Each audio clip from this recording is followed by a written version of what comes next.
America, this is a love letter. Oh my God, a love letter? Written by your grandmother. Stop it. I'm dying.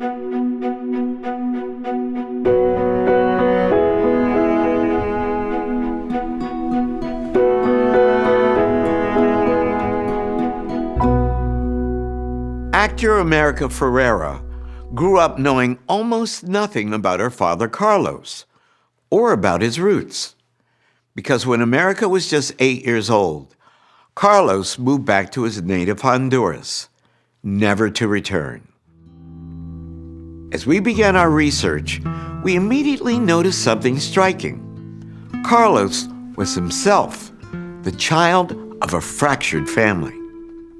The story begins in 1955, when Carlos was 6 years old, and his mother, a woman named Georgina Paz Mendieta, traveled from Honduras to Mexico with a passport listing her as single, indicating that she was divorced from Carlos's father.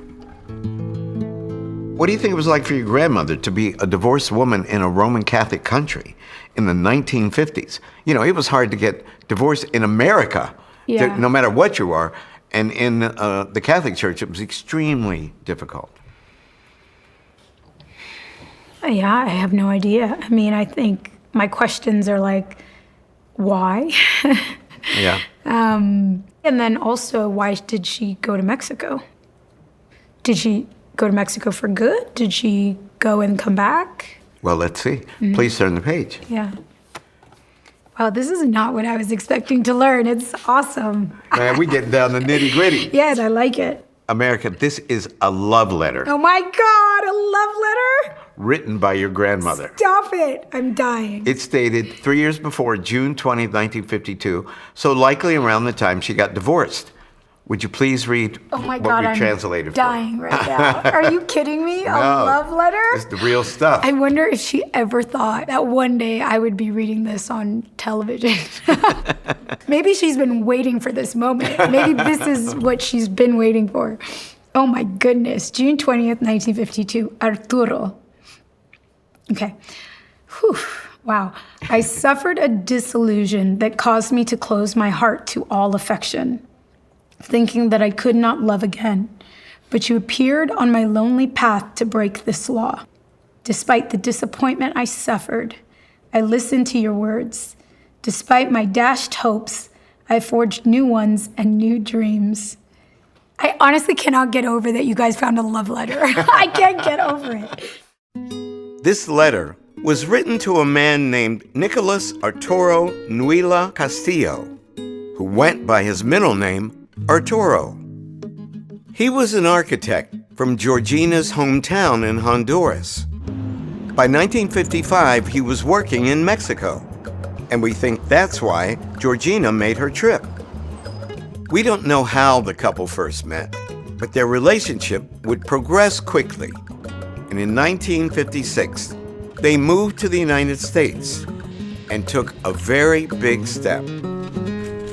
Would you please read the transcribed section? Wow. Certificate of marriage, Commonwealth of Virginia, County of Arlington. Groom, Nicolas Arturo Nuila Castillo, 36. Single, occupation architect. Bride, Musia Georgina Paz Mendieta, 36. Divorced. Number of times previously married, 1. Occupation teacher. In Virginia? In Virginia. What? Wow. That's crazy. I had no idea. And zero, nothing. I've known none of this. After their wedding, Georgina and Arturo would have a child together in Washington, and then return to Honduras, where they settled in the nation's capital. Georgina and her new family were now just about 100 miles from where America's father Carlos was living, and the two likely resumed contact. But tragedy was about to strike. Georgina passed away suddenly in March of 1961. Wow. She was only 41 years old. How do you think losing his mom at such a young age impacted your father? I mean, I think sadly he lost her 2 times, you know? Yeah. So, like, obviously I can relate to losing a parent.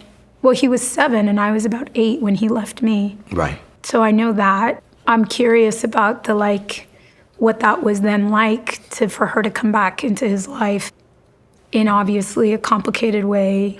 And then to lose her again, you know, that way. I think probably really damaging and really devastating. Heartbreaking. There is a silver lining to this story. Although he'd lost his mother, Carlos maintained a relationship with his half-brother. And this relationship endured. Have you seen that photograph before? No, never. There's your father. Standing next to him is his half-brother, Nicolas. That photo was taken on October 31st, 1992, when you were 8 years old. So right after, like, the year he must have left. How does it feel to see that? It just feels like salvaging, like, just a lost memory. Like, I have no context for his life after he left. Nothing, just he left and that was it. And I never knew where he was or what he was doing or how he was or any of it. So, you know, when he died, I really felt like that was it. That was really, with him went any hope of ever knowing. And it feels like magic to get to witness even just a still image of his life. And also, like, he has a smile on his face and he's alive and looks well. Yeah, amazing. Discovering our ancestors can change our lives, helping us to understand more fully who we are, where we came from, and how we're all connected to a much larger world. To see more incredible family history stories, click here. And thank you for watching.